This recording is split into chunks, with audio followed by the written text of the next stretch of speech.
Bismillahirrahmanirrahim. Assalamu alaikum student. Today I am going to solve exercise 2A question number 12 of Oxford Mathematics 8th edition. Before starting this question, I request you please subscribe my channel and press the bell icon button. Let's start question number 12. Question 12, solve the equation part A 7f plus f square equal to 60. देखें ये equation दी गई है, algebraic equation है और कोई भी algebraic equation को अगर आपने सॉल्व करना है तो आपने उसको फैक्टराइज कर लेना है। तो फैक्टराइजेशन करने के लिए हम क्या करेंगे कि जो अलजेब्रिक एक्सप्रेशन इक्वेशन है इसको अरेंज करके लिखेंगे, यानी सबसे पहले सबसे बिगर वैल्यू को हमने लिखना है और वेरिएबल्स में जिसकी पावर सबसे हाईएस्ट होती है वो सबसे बड़ी वैल्यू होती है। तो ये एफ स्क्वायर हमने पहले लिख लिया, फिर हम सेकंड में 7f लिख लेंगे और थर्ड में हम 60 लिखना है। 60 को हम शिफ्ट करेंगे राइट से लेफ्ट पे, ये -60 हो जाएगा इक्वल टू 0। अब आपने इस फैक्टराइज करना है मिड टर्म ब्रेकिंग मेथड से और इससे 4 टर्म्स बन जाएंगी और मिडिल टर्म जो है उसको हमने ब्रेक करके लिखना है। तो सबसे और उसका रूल क्या है कि पहले ही first term as it is लिख लें और -60 एज इट इज लिख लें इक्वल टू 0, और जो सेंटर वाली वैल्यू है इसकी रिप्लेस पे मैंने यहाँ ब्रैकेट लगा दिया और ये नेगेटिव सेंटर में लगा दिया। आपने ऐसे अब दो नंबर लेने हैं जिसको जब सब्ट्रैक्ट करें तो 7 आए। वो दो नंबर कौन से होंगे? 1 को 60 से मल्टीप्लाई करें और वो 60 आएगा और 60 के दो फैक्टर होंगे जिनको जब हम सब्ट्रैक्ट करें 7 है, और जब मल्टीप्लाई करेंगे उन दो फैक्टर को तो 60 आएगा। तो यहाँ पर देखिए ये मैंने फैक्टर लिखे हुए हैं। तो 12 टाइम 5 60 होता है, तो यहाँ पर हमारे पास आ जाएगा 12f माइनस 5f। अब आपने इसको यहाँ पर ये जो ब्रैकेट है इसको ओपन कर ले, तो ये मेरे पास वैल्यू आ गई F square plus 12f minus 5f minus 60 equal to 0। अब आपने इनमें फर्स्ट टू टर्म्स दो दो के ग्रुप बना लेने होते हैं और उसमें जो कॉमन है वो लिख ले। पहले फर्स्ट टू टर्म में क्या कॉमन है, यहाँ देखिए एफ कॉमन है। के बाद हम इसको रिमेनिंग वैल्यूज लिख लेते हैं। यहाँ पर मेरे पास आ गई एफ प्लस 12 और एफ क्योंकि कॉमन आ चुका था तो 12 रह जाएगा, और यहाँ पर क्या कॉमन आ रहा है -5। तो यहाँ पर मैंने -5 क्योंकि 60 का भी फैक्टर है तो इसलिए हमने एज अ कॉमन यहाँ पर इसको लिख दिया है। तो ये मेरे पास वैल्यू आ जाएगी एफ, और इसको मैं 12 टाइम 5 होता है 60, इसलिए ये -12 जो है यहाँ पर एज इट इज आ गया है, ये हम लिख लेंगे। अब आप माइनस क्योंकि साइन बाहर लिखा है तो इन साइड साइन क्या हो जाएगा, प्लस हो जाएगा। अब हम इसमें नोट करें एफ प्लस 12 दोनों में आ रहा है तो यहाँ दो टर्म्स में दोनों में एफ प्लस 12 है, ये भी एज अ कॉमन हम यहाँ लिख लेते हैं एफ प्लस 12। और जो रिमेनिंग वैल्यूज हैं वो हम यहाँ पर जो बच गई हैं वो है एफ माइनस 5। अब आपके पास ये दो फैक्टर आ गए हैं, एक है एफ प्लस 12 और दूसरा है एफ माइनस 5। अब इन दोनों फैक्टर को इक्वल टू 0 रख लेंगे जिससे ये इक्वेशन क्या हो जाएगी, 0 हो जाएगी। इससे एफ की जो वैल्यू है अब हम फाइंड कर लेंगे। पहले एफ प्लस 12 में एफ क्या हो जाएगा, 0 -12 -12, और यहाँ पर -5 शिफ्ट हो जाएगा इधर तो ये +5। तो ये दो फैक्ट हमारे पास जो वैल्यूज आ गई हैं वो एफ की वो 5 और -12 है। ये हमारा सोल्यूशन आ गया इसका। अब हम आ जाते हैं इसके पार्ट बी पे। 12 पार्ट बी है 15 इक्वल टू 8h² -2h। इसको हमने क्वेश्चन को सॉल्व करना है तो सबसे पहले हम क्या करेंगे, तमाम टर्म्स को एक साइड पे ले जाएंगे। तो ये हो जाएगा 8h² -2h -15 इक्वल टू 0। अब यहाँ पर इस इक्वेशन को मैंने लेफ्ट साइड को राइट पे कर दिया और राइट को लेफ्ट पे कर दिया, जिससे कोई फर्क नहीं पड़ेगा। अब आपने क्या यहाँ पर इसको फैक्टराइज करना है क्वेश्चन को सॉल्व करने के लिए। तो फैक्टराइजेशन हम मिड टर्म ब्रेकिंग मेथड से करते हैं जिसमें हम first term as it is लिख लेते हैं और उसके बाद लास्ट टर्म में एज इट इज लिख लेते हैं इक्वल टू 0। सेंटर में जो वैल्यू है उसकी रिप्लेस पे हमने दो ऐसी वैल्यू लिखनी है कि जब उसे ऐड या सब्ट्रैक्ट करें तो 2 आए। देखिए जो साइन यहाँ पर 15 का है वो यहाँ लगाना है, तो इसका मतलब है सब्ट्रैक्ट करें तो 2 आए। तो वो नंबर कौन सा होगा, तो उसको हमने देखना है कि किस नंबर के हमने फैक्टर लेने हैं। तो आपको मालूम है कि जो जो हमारी फर्स्ट टर्म होती है उसका जो कॉफिशेंट होता है उसको हम लास्ट टर्म से मल्टीप्लाई करते हैं। तो 8 को 12 से मल्टीप्लाई किया तो 120 आ गया। आपने 120 के फैक्टर लेने हैं के सब्ट्रैक्ट करें तो 2 आए। देखिए 12 टाइम 10 कितना होता है 120, और सब्ट्रैक्ट करने से 2 आ जाएगा। तो यहाँ पर मैं लिख लूंगा 12h-10h, इसकी रिप्लेस पे 2 की, h की रिप्लेस पे। अब बाकी वैल्यूज हम एज इट इज लिख लेते हैं।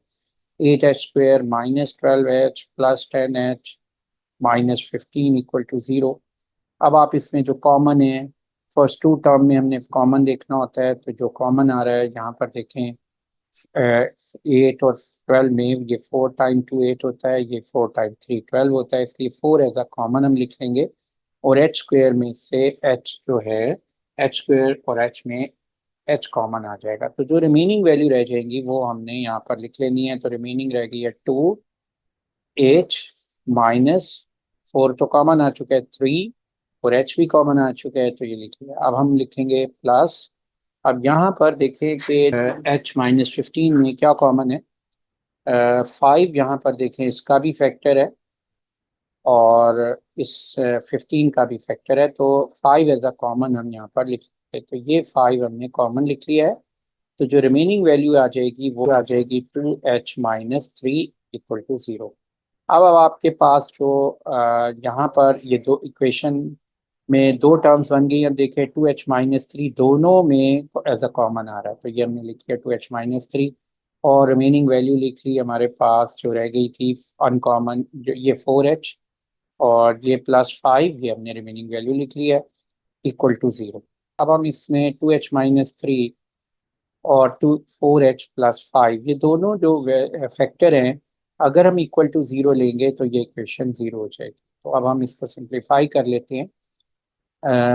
2h-3 इक्वल टू 0 को पहले करते हैं, तो ये आ जाएगा 2h इक्वल टू 3, और h क्या आ जाएगी 3/2। तो मेरे पास आंसर आ जाएगा 1.5। और यहाँ भी इसी तरह 4h+5 इक्वल टू 0 है, तो 5 को हम शिफ्ट कर देंगे लेफ्ट से राइट पे, -5 हो जाएगा, और h इक्वल हो जाएगा -5/4। तो इसको मैं डेसिमल में भी लिख सकता हूँ और फ्रैक्शन में भी लिख सकता हूँ। तो इसको मैं फ्रैक्शन में लिख लेता हूँ -1/4, और इसको भी फ्रैक्शन में लिख देते हैं। तो ये मिक्स फ्रैक्शन में क्या आंसर आएगा 1/2। तो ये हमारा जो सलूशन आ गया है इस इक्वेशन का, तो ये है 1/2, और दूसरी वैल्यू है -1/4। अब हम आते हैं इसके पार्ट सी पे। Question 12 part C, solve the equation 1/2x² -11x plus 5/4 equal to 0। अब यहाँ पर नोट करें कि यहाँ जो अलजेब्रिक एक्सप्रेशन है इसमें जो कॉफिशेंट और कांस्टेंट हैं वो फ्रैक्शन में हैं। तो हमने कोशिश करनी है कि इनको हम होल नंबर में कन्वर्ट करें। तो होल नंबर में कन्वर्ट कैसे करेंगे कि जो डिनोमिनेटर आ रहे हैं नंबर्स के, उनका एलसीएम ले लेंगे। जैसे 2 और 4 का एलसीएम 4 है, तो जब हम इस पूरी इक्वेशन को 4 से मल्टीप्लाई करेंगे तो इसमें जो नंबर्स फ्रैक्शन में हैं वो तमाम नंबर्स कन्वर्ट हो जाएंगे होल नंबर्स में। तो अब मैं इसको 4 से मल्टीप्लाई करता हूँ, मल्टीप्लाई बाय 4। तो ये इक्वेशन क्या हो जाएगी 4 multiply 1/2x² -4 multiply 11/4x plus 4 multiply 5/4 equal to 0। इससे आप देखिए डिनोमिनेटर कैंसिल हो जाएंगे, तो इसकी जो रिमेनिंग वैल्यूज आ जाएगी 4/2 कितना होता है 2, 2x², 4 4 से कैंसिल हो गया, -11x प्लस 4, ये 4 टाइम 4 1 होता है, तो 1 टाइम 5 5 इक्वल टू 0। अब ये एक 3 टर्म वैल्यू बन गई है, उसी को अब हम मिड टर्म ब्रेकिंग से फैक्टराइज कर लेते हैं। First term as it is लिख लेंगे, 5 एज इट इज लिख लेंगे, और सेंटर में जो वैल्यूज है उसकी रिप्लेस पे हमने दो ऐसी वैल्यू लिखनी है जिसको सब्ट्रैक्ट ऐड करें, यानी ये जो साइन 5 का है ये यहाँ पर लगाना है, और फिर देखते हैं कि ऐड करें क्या है 11 है। अब आप नोट करो कि आपने कौन सा नंबर के फैक्टर लिखने होते हैं, जो जिसको वो कौन से दो नंबर होंगे जिनको ऐड करें 11 है, वो होंगे 2 × 5 से जो नंबर बनेगा, 2 × 5 से 10 आता है, और उस 10 के फैक्टर लिखने हैं। तो 10 के फैक्टर 10 टाइम 1 है, तो आप देखें ऐड करने से 11 आता है। ये सिंपल हमारा हो गया है। तो 10x प्लस 1x इस मिडिल टर्म की रिप्लेस पे हम लिख देंगे, और ये ब्रेक करके एक तरह की हमने लिख लिया। अब हम बाकी रिमेनिंग वैल्यू लिख लेते हैं। 2x² minus 10x minus x, क्योंकि माइनस प्लस माइनस होता है, +5 = 0। अब आपने यहाँ पर 4 टर्म्स आ गई हैं, तो 4 टर्म में पहले फर्स्ट 2 टर्म में देखना है क्या कॉमन है, और फिर नेक्स्ट 2 टर्म में देखना है क्या कॉमन है। तो यहाँ पर देखें कि फर्स्ट 2 टर्म में 2 और 10 में जो कॉमन फैक्टर है वो 2 है, और x² और x में x है। तो जो रिमेनिंग वैल्यू रह जाएगी वो 2x² में से 2x कॉमन आ चुका है x, और ये 10 में से 2 × 5 क्या होता है 10, तो 5 आ जाएगा, x कॉमन आ चुका है। इसी तरह यहाँ पर देखिए कौन सी वैल्यू कॉमन है। यहाँ कोई कॉमन नहीं है, क्योंकि 5 प्राइम नंबर है और यहाँ 1 इसका फैक्टर था। तो हम इसमें एज ए, जब कोई कॉमन ना हो, 1 एज ए कॉमन लिख लेते हैं दोनों नंबर्स में। तो एक्स एज इट इज लिख लेंगे, और माइनस प्लस माइनस हो जाएगा, और 1 × 5 5 होता है, तो =0। अब आप नोट करें जो कॉमन है वो x−5 है, तो ये x−5, और यहाँ भी x−5 है, एज अ कॉमन लिख लेंगे हम। और जो रिमेनिंग वैल्यू रह जाएगी वो हमारे पास है 2x−1, तो ये हम लिख लेंगे =0। अब आपके पास जो दो फैक्टर हैं, 2x−1 और दूसरा है x−5। अब देखें ये दोनों फैक्टर अगर =0 रख लेंगे तो ये इक्वेशन 0 हो जाएगी, तो इसलिए हमने 0 कर लिया है। अब आपने x की वैल्यू फाइंड करनी है, तो यहाँ पर ये देखें 2x =−1 शिफ्ट हो गया लेफ्ट से राइट पे +1, तो x इक्वल आ गया है 1/2। तो इसी तरह यहाँ x -5 इधर शिफ्ट हो गया, तो ये +5 आ गया है। तो जो सोल्यूशन आ गया है वो है 1/2 5। अब हम आ जाते हैं इसके लास्ट पार्ट डी पे। Question number 12 part D. Question 12 part D, 2 - 3.5y -9.75y² = 0। यहाँ देखें ये भी 3 टर्म्स में इक्वेशन है, और इसको हम फैक्टराइज करेंगे, लेकिन उससे पहले इसके डेसिमल पार्ट को हम कन्वर्ट कर लेंगे सिंपल फ्रैक्शन में। और ये देखें कैसे फ्रैक्शन में कन्वर्ट होगा। 2 को एज इट इज लिख लेंगे, और 3.5 को मैं यहाँ पर 35/10 लिख सकता हूँ। 35/10 y -975/y/100। देखें जब भी डेसिमल को हम ख़त्म करते हैं, तो डेसिमल के बाद जितने डिजिट्स होते हैं, 1 डिजिट्स था तो 10 लगा दिया, फिर 9.75 को में पॉइंट की रिप्लेस पे 1 लिखें, और जितने डिजिट राइट साइड पे आ रहे हैं 2 आ रहे हैं, तो 20 लगा दें इक्वल। और ये मेरे पास आ गई है 975/100 y² = 0। अब आप जो नंबर फ्रैक्शन में आ रहे हैं इसको आपने होल नंबर में कन्वर्ट करना है। तो उसके लिए हम जो डिनोमिनेटर आ रहा है 10 और 100, उसका एलसीएम लेंगे, वो 100 होगा। इससे इस इक्वेशन को मल्टीप्लाई कर देंगे, ×100। तो 100 से जब मैं मल्टीप्लाई करूंगा, तो ये वैल्यू 2 × 100, और ये हो गई 100 × 35/10 y, और ये वैल्यू हो गई 100 × 975/100 y² = 0। तो ये देखें ये मेरे पास वैल्यू आ गई है 200 माइनस 10 टाइम 10 100 होता है, तो 10 रह जाएगी 350। 10 × 35 350 आ जाएगा। y -100 100 कैंसिल हो गया, 975 y² = 0। अब आप ये इसमें क्या करेंगे, इसको अरेंज करके लिख लेंगे। अरेंज किया हमने, पहले 975 y² हमने लिख लिया, फिर हमने -355 y, और फिर +200 लेंगे। अब आप इसको फैक्टराइज करना है। फैक्टराइज का फर्स्ट रूल क्या होता है कि टेकिंग कॉमन, तो आपने इसमें कॉमन लेना है। तो देखिए क्या कॉमन है इधर, 25 कॉमन है। देखें ये 200, 350, 975 25 से डिविजिबल है, तो हम इसका या इस इक्वेशन को जो कॉमन वैल्यू होती है उससे डिवाइड कर देंगे। 20 ये आ जाएगी 39 y² -14 y +8 = 0। इस इक्वेशन में जो फर्स्ट वैल्यू है वो नेगेटिव में है। कोशिश करें एक फैक्टराइजेशन मिड टर्म ब्रेकिंग में आप इसकी फर्स्ट वैल्यू को पॉजिटिव बना लें। तो फर्स्ट वैल्यू पॉजिटिव कैसे हो सकती है, अगर इस इक्वेशन को मैं मल्टीप्लाई बाय -1 कर दूं तो ये वैल्यू बन जाएगी 39 y² +14 y -8 = 0। ये मेरे पास इक्वेशन आ गई है।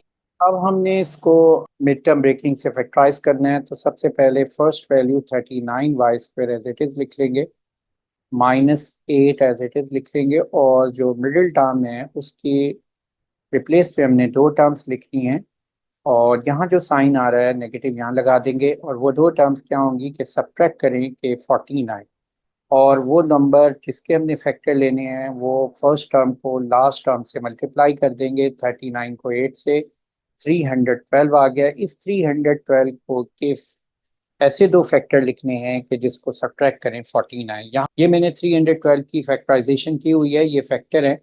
इनमें से हम कौन से दो फैक्टर यूज कर लेते हैं, अगर आप देखें 3 टाइम 2 6, 6 टाइम 2 12 होता है, और 2 को 13 से मल्टीप्लाई करें 26 होता है। तो ये दो फैक्टर आ सकते हैं जिसको जब हम सब्ट्रैक्ट करें तो 14 आएगा। तो यहाँ हम लिख लेंगे 26y -12y। अब आप यहाँ पर देखें कि ये प्लस साइन है, तो हम इसको एज इट इज ही लिख लेंगे इस पूरी टर्म को। अब हमने दो दो टर्म्स को में से कॉमन लेने, फर्स्ट टू टर्म में कॉमन लेने, दो दो के ग्रुप्स बना लेने।